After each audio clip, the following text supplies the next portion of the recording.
Assalamualaikum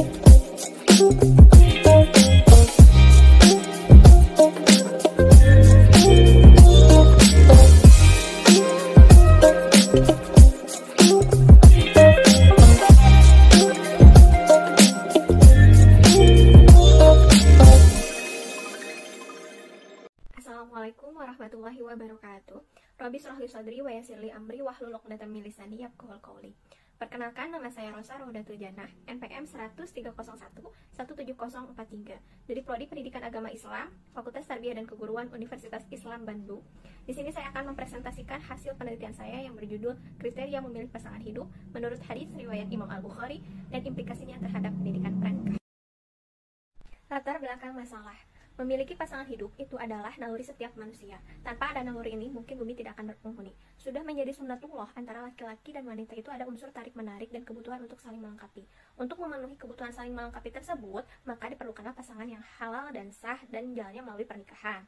Memilih pasangan hidup merupakan awal untuk menemukan tambatan hati dan menjadi jalan sebuah pernikahan. Sudah menjadi tradisi di Jawa ketika memilih pasangan itu dilihat dari 3 aspek. Yang pertama itu ada bibit. Bibit itu adalah keturunan atau asal muasal seseorang. Yang kedua itu ada bebet. Bebet itu adalah cara seseorang berpenampilan seperti kecantikan, ketampanan. Dan yang ketiga itu adalah bobot.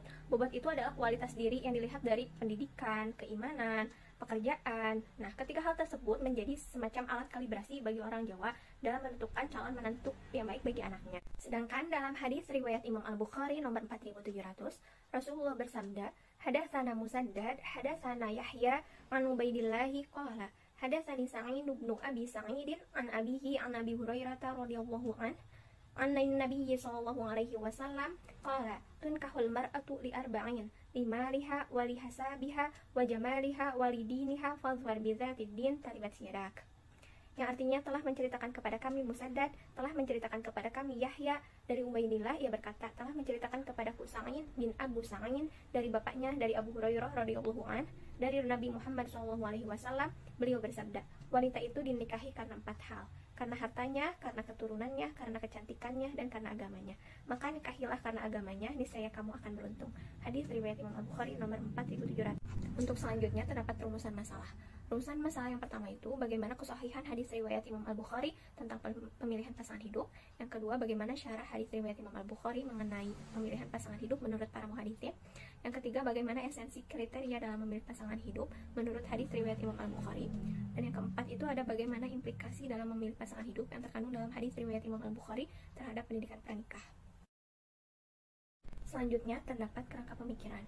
Yang pertama, peneliti itu mengangkat hadis riwayat Imam Al-Bukhari nomor 4700 tentang kriteria memilih pasangan hidup, kemudian mencari para pensyarah hadis tersebut yang di dalamnya terdapat isi kandungan dari hadis, lalu ditemukanlah esensi dari hadis tersebut.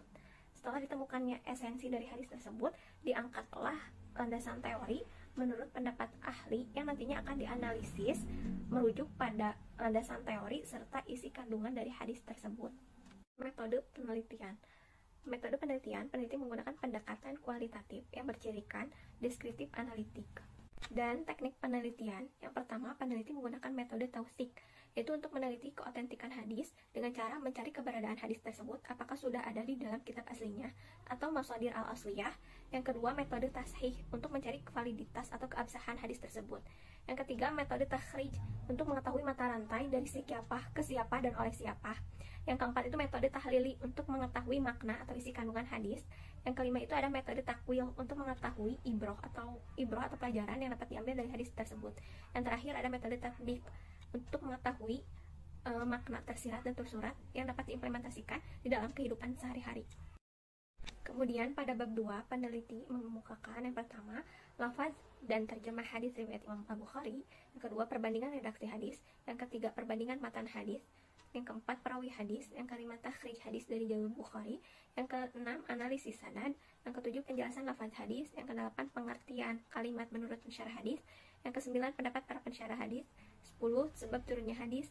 yang 11 rangkuman isi hadis, yang ke-12 tatbik hadis, dan yang terakhir esensi dari hadis tersebut. Kemudian selanjutnya terdapat teori penelitian yang dikemukakan pada bab 3 yang berisi tentang pertama pendidikan pranikah. Pendidikan pranikah adalah proses pemberian pengetahuan atau keterampilan bagi calon pengantin sebelum pernikahan tersebut dilakukan dan menjadi bekal untuk menjalani kehidupan rumah tangga. Yang kedua terdapat tujuan pendidikan pranikah. Tujuan pendidikan pranikah itu untuk mengangkat harkat martabat wanita, mereproduksi keturunan, serta menghalalkan hubungan seksual antara laki-laki dan wanita. Yang ketiga, materi pendidikan pranikah. Materi pendidikan pranikah yang pertama itu ada fikih munakahat, hukum rukun nikah, langkah-langkah menikah, serta pendidikan keluarga. Yang keempat, metode pendidikan pranikah. Metodenya menggunakan metode ceramah dengan durasi 2 hari selama 16 jam yang dilakukan di KUA setempat. Yang kelima, sasaran pendidikan pranikah. Sasaran pendidikan pranikah itu bagi remaja yang sudah siap menikah. Kemudian yang terakhir adalah lembaga pendidikan pranikah di bawah naungan BP4 atau Badan Penasehat Pembinaan dan Pelestarian Perkawinan. Terakhir, hasil penelitian yang dikemukakan pada bab 4. Dalam hasil penelitian tersebut ditemukan esensi hadis serta implikasi terhadap pendidikan pranikah. Untuk esensi yang pertama adalah secara manusiawi seorang laki-laki atau wanita dapat tertarik oleh lawan jenisnya karena hartanya, kecantikan atau ketampanan, keturunan serta keagamaannya. Yang kedua, Islam mengajarkan untuk mengutamakan faktor keberagamaan sebagai kriteria pemilihan pasangan hidup dalam membangun rumah tangga. Kemudian implikasi pendidikan pranikah. Yang pertama, tujuan pendidikan pranikah dalam menjalankan kehidupan berumah tangga. Yang kedua, manfaat materi pendidikan pranikah dalam mengatasi problematika kehidupan berumah tangga. Yang terakhir, keutamaan dalam memilih pasangan. Mungkin cukup sekian presentasi yang dapat saya sampaikan. Mohon maaf apabila terdapat banyak kesalahan. Billahi taufik wal hidayah. Wassalamualaikum warahmatullahi wabarakatuh.